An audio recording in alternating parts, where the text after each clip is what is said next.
to police brutality and misconduct in this state.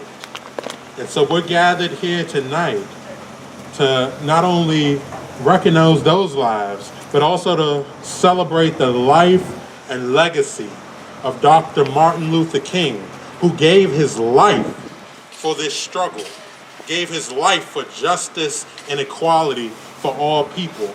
But we're not here tonight to mourn. This is not all about grieving. We're here because, as Dr. Martin Luther King so often has said, that our duty is to struggle, and the struggle must be continual. And I'm paraphrasing here. But last year, as many of you know, there were many reforms for police accountability that were brought before the General Assembly that did not pass.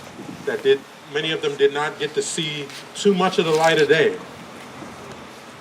And there was no actions taken. And then after the legislative session, there came the death of Freddie Gray and the unrest and the uprising that we saw in Baltimore City.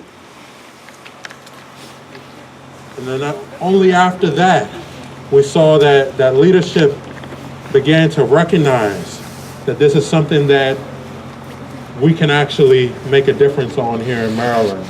And the Senate, the leadership in the Senate, the leadership in the House brought together a work group to convene to bring recommendations to end police brutality in this state and heal the trust and the relationship between communities and police. But we know that progress is not going to be accidental.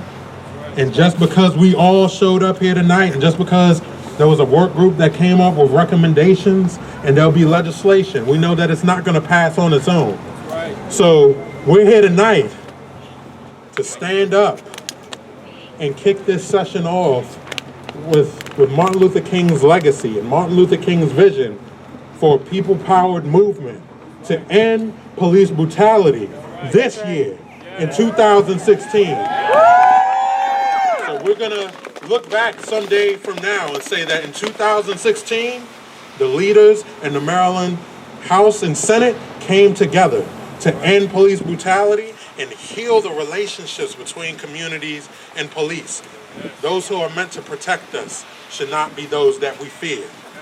And so with that, I want to bring up the Reverend Janelle Bruce, who opened us up in prayer.